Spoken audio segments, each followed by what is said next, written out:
What's going on, everybody? This is Nick Lawson from Squad Sports, and this is big episode number 137 of your sports sponsorship tip of the week.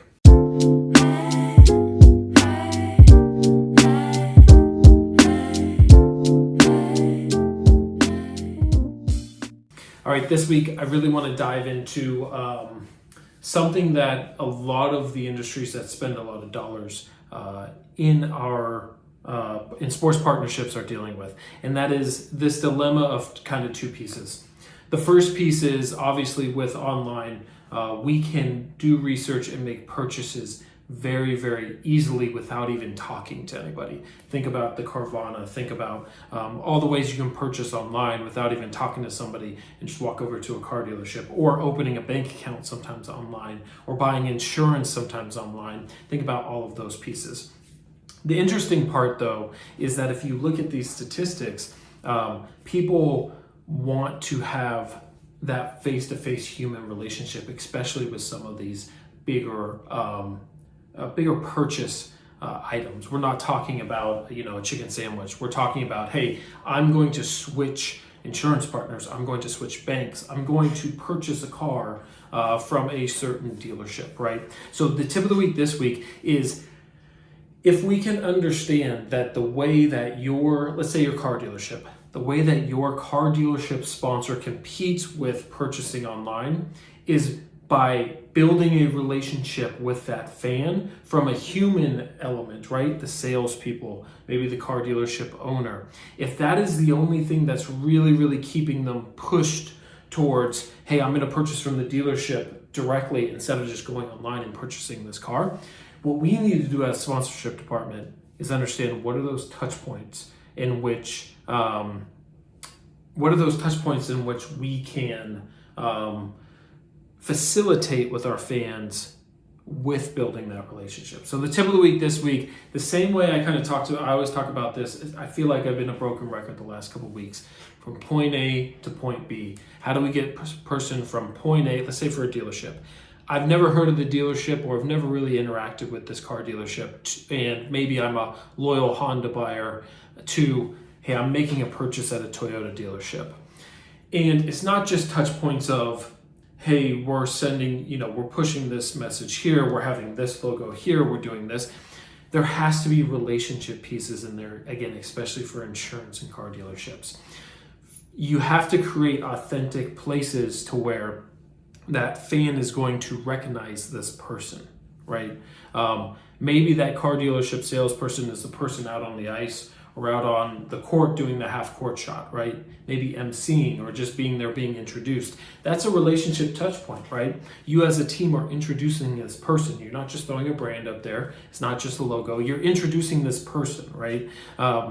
That's one touch point. Maybe the next touch point is you're doing, a fan fest, and they have a booth there, and there's ways that your fans can interact one-on-one. Maybe there's a pop shop there, right? To where 2 out of 3 pop shop makes, in that, again, that car dealership salesperson is going to hand over that piece, that prize that they win. Maybe it's a digital to a relationship. I mean, in car dealerships, 90% of people start their relationship digitally. How can we maybe take that digital to the current, right? So maybe that's on their website. Instead of the pop-up saying, hey, what are you looking for new car-wise? Maybe working with them to have a pop-up to use your branding on their website that says, hey, want to go to this hockey game for our sponsor? Enter your email into here, and we'll be able to facilitate you going to your first game for free, first free game tickets, right? And then having whoever is giving that free game ticket with that, again, have their picture saying, I want to give you a free ticket. Having that car dealership person at the game, interacting with them in one section. So you have all these people into one section, right? We've done this previously, continue to do it with Portland Winterhawks and our Toyota Trivia. Fans are playing trivia up on the scoreboard. They're entering their email. Once they win a prize, they're walking over to a booth to redeem it. There's your first relationship-based engagement there with the salesperson. And then they have the ability to get tickets through some retargeting stuff. They go into the Toyota corner. There's Toyota car dealership salespeople there. What we tell the salespeople is, do not sell these cars, or do not try and sell them a car. Engage with them, buy them a beer, things like that, right? So we've done that in the past, and it's been highly successful. And the main reason it's been highly successful is because you're getting that one-on-one interaction. So again, tip of the week, we can't just think about signage. We can't just think about how many times somebody sees a logo. For a car dealership, for an insurance partner, we have to really think about what are their relationship pieces. If you're building a package for a car dealership, you absolutely have to have at least 3 of the 8 touch points be with a human being.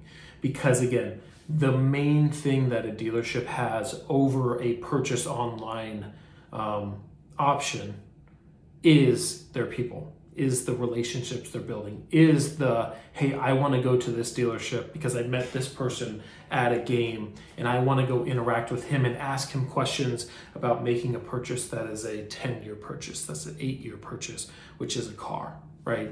That is vital. It has to be in our partnership. Packages that we offer for, again, your banks, your insurance, your car dealerships, those types of high profile, high relationship ones. We buy, Rich says it all the time on our podcast, we buy from people we know and trust, or like and trust, right? You can't really like and trust a logo. It takes a lot to like and trust a logo.